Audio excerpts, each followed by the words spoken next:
Okay, so what I'm going to do today is going to be pretty informal. We're going to start off, and I'm going to give kind of a brief introduction to my experience with project-based learning and my experience with teaching it. Then I'm going to give some examples of projects that I've done, so you can kind of see a little bit of where I'm coming from, what my experience is. And then the majority of the time is you guys will be working in smaller groups to try and think of a project and implement and plan a project you could do in your courses. And I can come around and help and talk about it, and we'll try and actually figure out, okay, well, how can we actually take this concept and then apply it in the courses that you guys teach. So that's kind of the outline for where we're going. So a little bit about me. I actually got introduced to project-based learning. I just finished a master's degree in environmental science, and I got a job teaching middle school, 6th grade. And this is, they just transitioned to become an expeditionary learning outward bound magnet school. This is in urban Springfield in Massachusetts. And they were, had this idea of project-based learning. And I was brand new to teaching. I just finished my master's degree. And the way they structured it is that you had 26th graders for an hour and 20 minutes at a time. So you had to do some kind of project with them. Otherwise, there's just no way that you're possibly going to get through that. And I'll talk about what I did later. Then I came back to Hawaii and taught Kahuku, 10th grade biology. Taught some courses here at BYU Hawaii, conservation biology course. And then for the last 7 years, I've been at UC Santa Cruz teaching anthropology, political ecology, and then recently and in each of these, so part of what I'm using, talking about these different experiences is project-based learning works, I think, at a variety of different ages and with a variety of different subjects. Social sciences, natural sciences, and I think you could do it with almost any subject. So I think I know most people, but I imagine that I might not. So I was going to have you guys introduce yourself. So why don't we just do that anyway? So just introduce your name, what you teach, and something you love to do. So we'll start with Paul here. Okay, so I'm Paul Rana. I'm teaching technology and language learning. And what's the last one? Something you love to do. Something I love to do. I love to play video games. All right. And watch cartoons. Good stuff. Yeah, we do. Not fair. Okay, maybe back here. Ed Kingborn, I'm chair of the psychology department. I'm a biopsychologist. I like dissecting brains. Nice. Yes, actually. Yeah. It must be hard to get a hold of. No, I've got the anatomy. And students who failed last semester. Nice. Brian Kingborn, I'm in the psychology department. I really like exploring new places, travel. Yeah. I guess Dr. Okay. I'm Joshua Smith. I teach computers, and I've discovered a new passion to really help people lose weight and get healthy. Often, but not necessarily. I'm Dave Bivey. I teach in the biology department, and I love to be outside. So this is particularly fun for me. I'm Brian Watkins. I teach in the accounting department. Love to read. Anytime I can get. I've been to his office. He's got a huge bookshop. Aaron Curtis. I teach computers with Josh, and in my evening time, I spend a lot of time with children's literature and mythology. Yeah. Who are my kids? I'm Roy Wyman. I teach in the TESOL major. And something I love to do is spend time as a guardian at Turtle Beach. Kids You build that fence up there. What? You build that white fence that got chops. Oh, the concrete barrier. That's the place. I'm Ted Stagg. I teach accounting. Yeah. I'm a volunteer here on campus. This is the 5th year that we've been over. I live in Utah. Yeah. Was a practicing CPA for 45 years, and I love to come to Hawaii. Nice. In February. Yeah, this time of year it's especially good. But do you want to, Mark, you want to introduce yourself? Mark James, TESOL, linguistics, and love to read.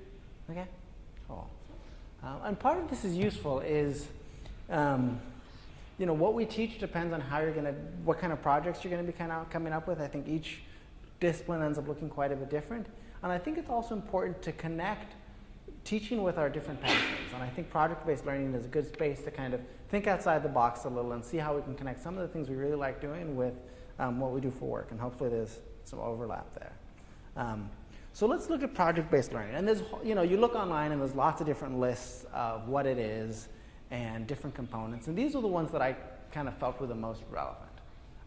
So it's hands-on. You're learning by doing. So instead of just learning about something, you're actually doing that thing you're learning about. You're answering an open-ended question that you as a professor don't know the answer to. And this is important because as professors, we ask a lot of questions where we're leading them towards something, and we already know where we want them to get. But in order to be a good project, it has to be something where it's going to be new to everyone participating. And it's not just new for the sake, you haven't kind of created this artificial environment, but there's a real environment where they're going to answer something that no one is quite sure what you're going to find. It needs to have some type of student agency and choice in order for them to kind of generate excitement and engagement and connect with the topic. They need to have some choice over what they're doing. Critique and revision. So, because you're producing something for a larger public audience, it needs to be something that gets as close to professional quality as possible. So there needs to be multiple opportunities for students to be able to revise. And then ultimately, you're producing something for a public audience, something that is going to go beyond the classroom and connect with the community outside of academia. So this is kind of the basic, some of the principles behind it. Is that a question? Sorry, you want me to wait till the end? No, it's fine. Can you explain what you mean by student agency and choice? Because you're planning the project, is there agency and choice whether or not they're going to be involved, or is there some range of possibilities? Usually it's a range of possibilities, so that they can pick something they're interested in. So it's not entirely coming from, part of the idea is kind of flipping the classroom so that the students are doing some of the teaching and some of the decision making. And obviously you have to structure those choices, so it's within a realm of possibilities. And we'll look at some examples. I've done some where I've given quite a bit of choice for students, and others where it's like, okay, this is what we're doing in this class, and you can pick what you want to do within this. So let's look at some examples, and I think it'll make these. So here's a couple of projects that I've done. The first one I did was in the Duggan Leatherleaf Bog. So this was a Duggan Middle School in Springfield. And this is, let's go back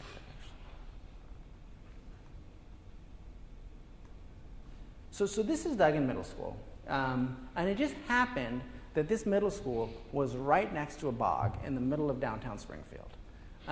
And it's a kettle hole bog, so you can actually see there's these three little circles that don't have any vegetation and had this kind of thick peat moss you could get on and bounce on, and had all these interesting pitcher plants and crazy thing. And it's kettle hole bogs, so they're huge pieces of a glacier that had basically stuck in the ground there and then melted, leaving these depressions. And it's urban neighborhood entirely around it, and the middle school just kind of happened to sit right next to this. So I'm teaching 6th grade science, and I was like, well, I want to get the students out there, right? We have an hour and 20 minutes. It's way too much time to be in a classroom. So we started going out there, and we decided to create a field guide where students would go out and identify all of the plants and animals in the bog, create a field guide, and then turn it into something that future science classes could use to then go out and identify. So we broke it up into a bunch of different pieces. We worked over about half a year on it. And this was the final result here. Let's check it out here. So hopefully you guys can see. This is the final result was a guidebook. What's happening in the bog. And so we had, see if we can get a little bigger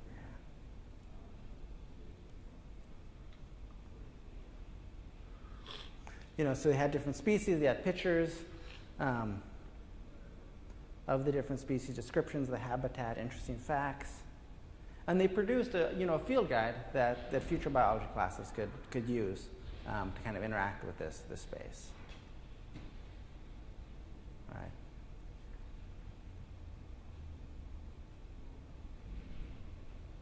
The animals were a little bit harder to take pictures of, so we had them, practicing scientific illustrations. Okay.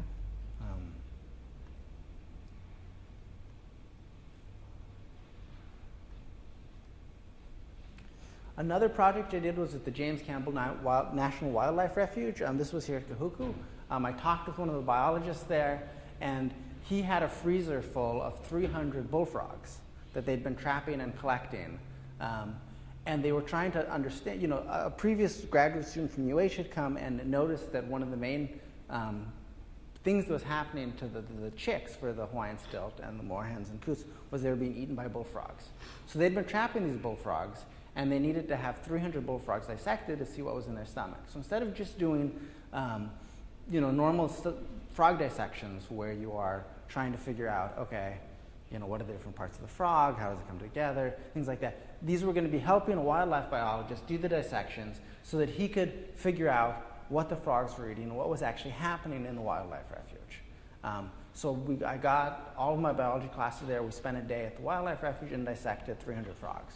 Right? Something that would have taken him, months to do by himself with, 100 eager students.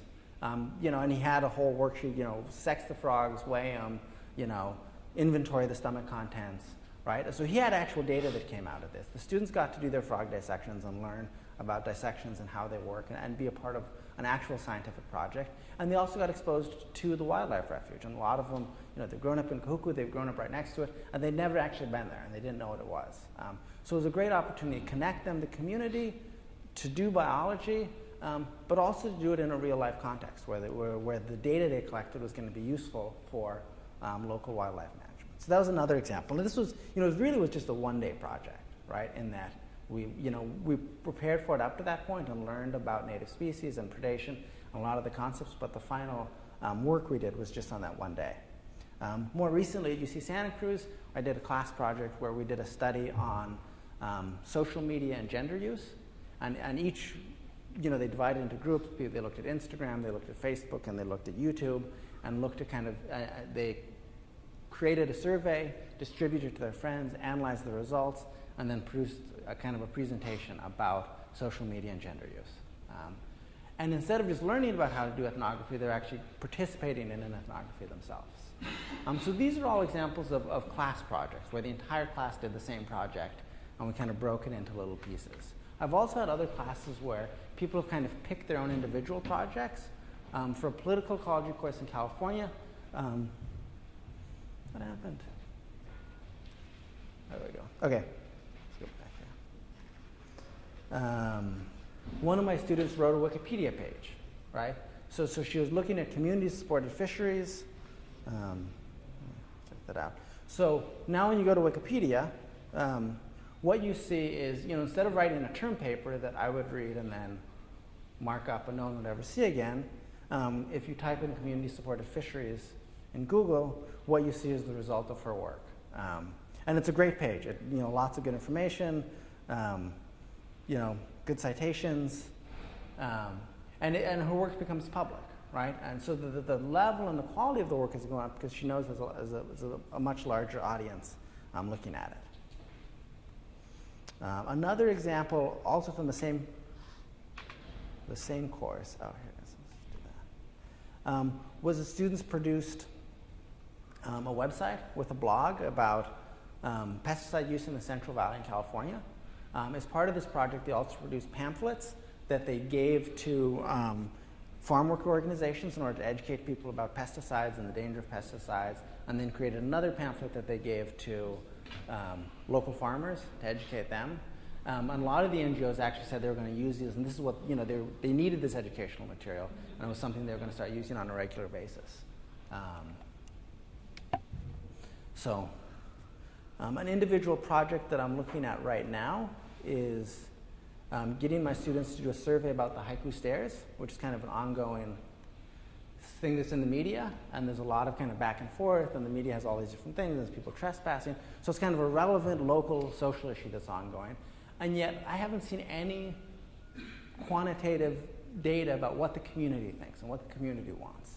And the elected leaders are making decisions about this, about whether or not they should be open or whether or not they should tear them down or how they should do it. And I think a good public survey about people's ideas and opinions and attitudes towards the stairs could really benefit some of the discussion that's going on in Kaneohe about this. So I'm working with a group of my students this semester to develop that survey, and we're working with the Friends of the Haiku Valley, which is a nonprofit that's also thinking about how to open it up again and how to maintain that site. So these are just different examples of types of projects.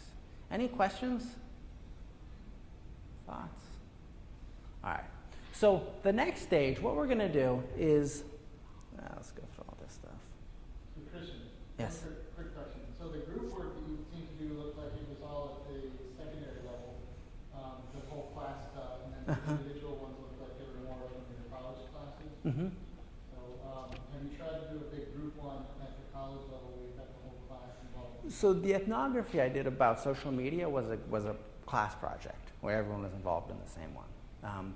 With younger students, it's a little bit hard to kind of let them go in their own direction. They need a little bit more direction. Whereas with college students, I think you can have, it's easier to do individual projects. And there's advantages. The advantage of the big group project is that you can be much more involved in it because you're not trying to manage 5 or 6 littler projects. So you can kind of use class time and structure to discuss and talk about the methods and things like that. The disadvantage is it's a little bit harder to have student agency and buy-in because, even all the time the students have selected the project, but there's still some of them that are going to be more interested in it than others, right? It's usually we vote on it and stuff, so not everybody will have chosen it. So there's disadvantages, and I've tried it both ways. I still haven't decided on one or the other necessarily. Okay, so I was going to organize groups by discipline, but I'm not quite sure how that would work in this group. So why don't we just go by where you're sitting? And so let's get together in groups of, so we'll do 3 groups of 4. So if you guys, maybe if these 2 tables can come together. And then brainstorm, 3 to 5 ideas for project-based learning. And then once you have kind of a group of ideas collectively, then each person should think of one that they're interested in and they could possibly implement in their class. And when you think about that, think about 3 to 5 concrete steps that somebody would need to know to get to that final project. So how could you take that larger project and break it down? What do people need to do or understand in order to get there? How can you incorporate revision into the process? And then also, what will the final product be? How are you going to be able to communicate this publicly? What is your intended audience for this type of research? Okay? So sit down, talk, and we'll work it out. Specifically, that we've been throwing ideas around about creating a data repository for different biology projects that can be used to crowdsource data collection on diversity in the bay and the mountain, or feeding into some of the research projects so that the biology students get the data and the analysis they need, and the computing students get practices like in managing large data sets with lots of different types of files and storage and backup and networking and transition requirements. Mm-hmm. So, Did you think about what kind of final products you might want to see at the end? What kind of... a publicly accessible repository of data that can be used by other researchers or interested tourists or various things, depending on which slice you take of this. That's a start. Very cool. Do something that they would start. We were talking about another thing over here where I asked the question. You're doing something that sounds like it'll be ongoing, kind of over the semesters, over the years. So, how do you teach students to start something like that from scratch, as opposed to just sort of coming in and, when it's already happening and learning how to use the files and stuff that are out there and add information in that? You know what I'm saying? Either break each semester. What's that? You break it and start over each semester. Well, the kinds of projects we do in my class, I think I was starting the project. Though, I can see, for example, HGM got a hotel over there, and that's basically typically for every project.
midstream and see what we do. Feeding into it, right? Yeah, I'm trying to figure out how to make that a learning experience for students. And then there's the, starting creating from scratch. And I think sometimes even the bigger projects can get broken into pieces that can happen at different times, right? If you're doing a database, you can say, okay, well, there's these 10 different places we want to create databases for, so each, 10 semesters worth of research, right, of work, right? And we're gonna, there's ways to kind of split it up into chunks. Well, on the other side, even though it's, say, you come in midstream and get this for 5 years, every student that comes in every semester is still going to have to learn to use the tools, just like if it was the first semester you've done. And so in that sense, it is a learning time. And if students are teaching new students to come in, then there's a whole nother level of learning going on, right? If they've learned and created a system and then are teaching it and improving the system at the same time, right? So you could actually have students be doing the mentoring, right? That's true. How about you guys? What are some things you guys came up with?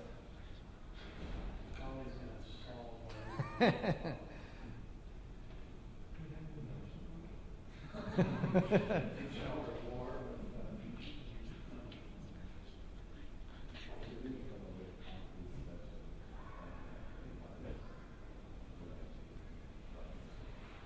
One of the cool things down here that also happened there is that you guys are looking across the system at what new students from the Pacific and new BIL students do to help each other. And possibly, I don't think we got that far in the conversation yet, but that there could be some crossover here in what you're doing to provide some projects where students go out and figure out what their own problems are in being new students fresh off the boat or coming from English as a second language and trying to learn and then providing tools for the students who are coming after them. There's plenty of projects that can happen with regard to bringing those students to understand their own issues and ways that they can improve them while they're trying to, educate others about those issues. And then they can become mentors and an ongoing process. Did you guys have something you wanted to?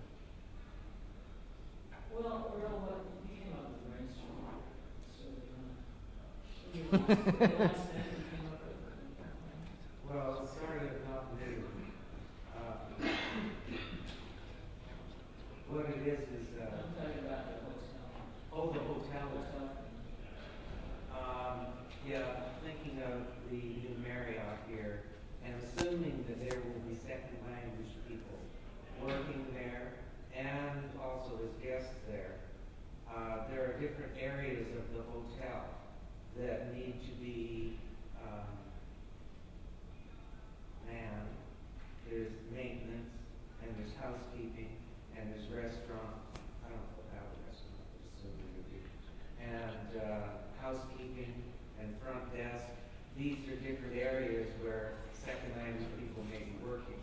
And so to identify what is the language, the vocabulary, and the common questions and the answers to those questions that would be frequently used, and then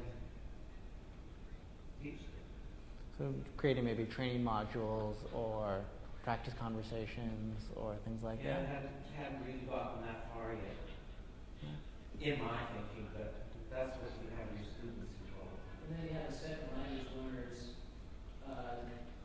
sort of thinking about the questions that Americans would ask. So we got Americans, and then you're talking about second language people who are staying at hotels.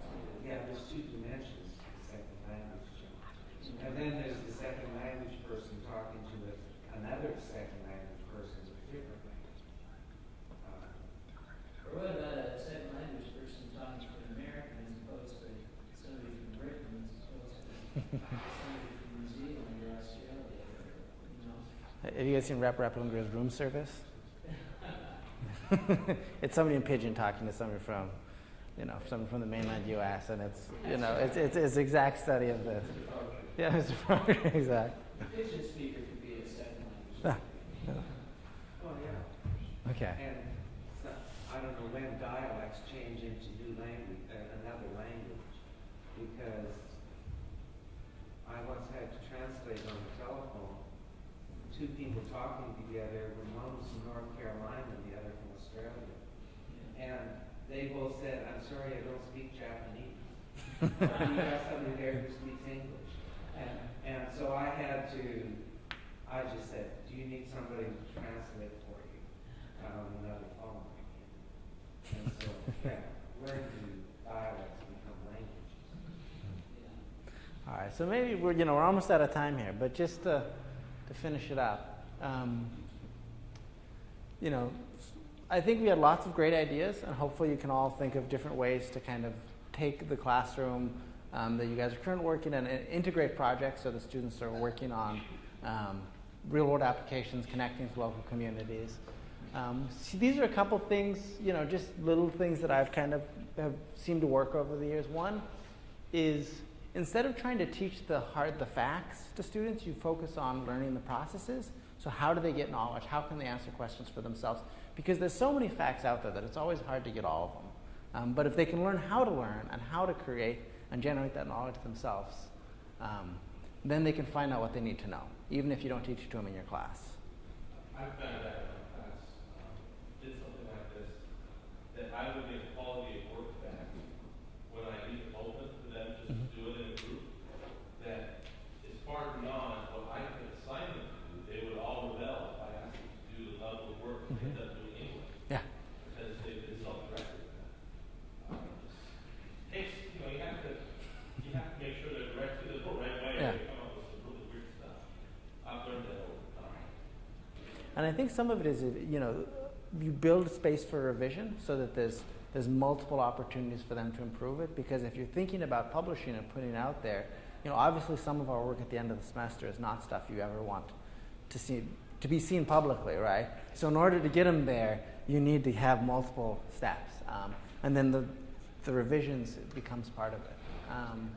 Another thing is, I think with the internet especially, it's super easy to publish and create public information and put things on YouTube or Wikipedia or data sets. Google Docs. There's so many new ways to kind of work collaboratively and to share and communicate that it's easier for students to get a public audience. So there's no reason they should be producing things just for the classroom setting when they can get it out there and kind of engage in larger discussions and debates. And I think lastly, when the students take ownership and feel like it's theirs, they do way more than you could ever convince them to do by yourself, right? When they kind of get excited and kind of become interested and actually want to find out the answer to the question that they've created, they're doing 10 times more work than you could ever pull out of them in any other way. And finally is, if we're having fun teaching and we're trying to figure out the answers to questions and it's more exciting for us, then that passes on to the students as well, right? And it just becomes something where it kind of becomes mutually reinforcing. We're having a good time teaching because doing something new, and the students are having a good time learning. So I just like to encourage people to figure out some way, a component of an assignment to see how they could apply and create some kind of project and implement some of these ideas in your classroom. So thank you.